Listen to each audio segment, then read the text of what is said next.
हाँ बोलो।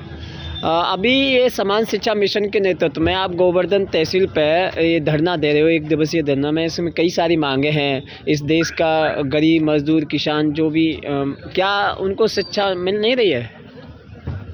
शिक्षा नहीं मिल रही है जी। कहने का मतलब ये है कि जैसे कॉलेजों में, प्राइवेट कॉलेजों में 4 टीचर हैं और पढ़ाते हैं नहीं, और बच्चों को खिलवाड़। और सबसे बड़ा हमारा ये है, देख तो ये भरण पोषण चला है खाने के बच्चों के लिए जी। सबसे ज़्यादा हमारे बच्चों को शिक्षा गिरने लायक ये सबसे बड़ी पढ़ना है जी। कि बच्चों को पढ़ाने का तो ध्यान नहीं, जब भी बच्चों को पढ़ाने का आता है इधर थालियां बजना स्टार्ट हो जाती हैं, तो बच्चों का पढ़ने के बजाय वो थालियों पर ध्यान रहता है जी। तो ये गलत है। आपका कहने का मतलब है कि गांव जो सरकारी स्कूलों में जो भोजन की व्यवस्था की गई है वो गलत है हमारे तरीके से। जी। बच्चों खाने के चक्कर में पढ़ाई नहीं है, पढ़ाई पर ध्यान नहीं जाता है। और सबसे बड़ी ये है, जैसे हमारे कॉलेजों पर बंद करने का ऐलान कर रहे हैं, ये गरीबों को पिछड़ा जो कई जगह पे पहुंचाने का तात्पर्य है। आज तो ये है कि थोड़े बहुत प्राइवेट कॉलेज हैं उनमें एडमिशन लिया जा रहा है, जिस समय ये कॉलेज बंद हो जाएंगे उस समय गरीब का बच्चा कोई भी एडमिशन नहीं ले पाएगा, तो महंगा हो जाएगा। तो अभी थोड़ा सा ये कि हमारा सरकारी चल रहे हैं, उसकी वजह से अभी एडमिशन ले रहे हैं। आगे अन्यथा जाकर के कुछ समय जाकर के सरकार ये चाहेगी कि ये कॉलेज बंद होते ही गरीब मजलूम सभी का एडमिशन बंद हो जाएंगे, इसलिए कि उनके पास पैसा नहीं होगा।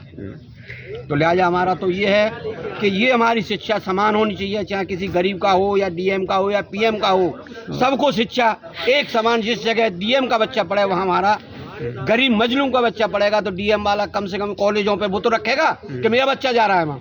भाई गरीब तो जाता नहीं है देखने के लिए, तो इनका बच्चा जब बराबर में पढ़ेगा तो कॉलेजों पर समान शिक्षा मिलेगी, अन्यथा नहीं, कुछ नहीं।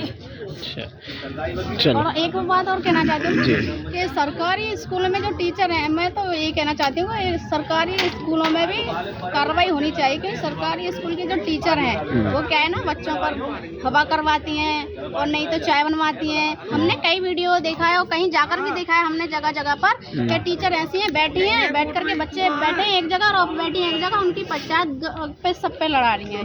और वो पढ़ाई बच्चों को, उनको सैलरी जब मिल रही है, उनको सैलरी तो बच्चों को पढ़ाने के लिए मिल रही है, ना कि उनको गप्पे लड़ाने के लिए लड़ाती हैं जो। तो देखिए, मैं उनसे भी कहना चाहती हूँ कि सरकारी स्कूल में, अपने भाइयों से कहना चाहती हूँ, अगर सरकारी स्कूलों में तुम्हारे बच्चों को नहीं पढ़ाया जा रहा है अच्छे से, तो अपने बच्चों को होमवर्क चेक करो। होमवर्क नहीं मिल रहा है, अगर काम नहीं करके ले जा रहे हैं, तो टीचरों को कार्रवाई करो कि हमारे बच्चों को काम क्यों नहीं मिल रहा है। और हमारे बच्चे अभी तक ABCD भी नहीं बोल पाने, क्या कारण है इसका मतलब तुम ठीक से पढ़ा नहीं रही है। तो मैं अपने भाइयों से कहना चाहती हूँ, सरकारी स्कूलों में जो बच्चों को काम नहीं मिलता है या टीचर हैं वो लापरवाही कर रही है पढ़ाने में, तो उनके लिए भी आप कार्रवाई कर सकते हैं।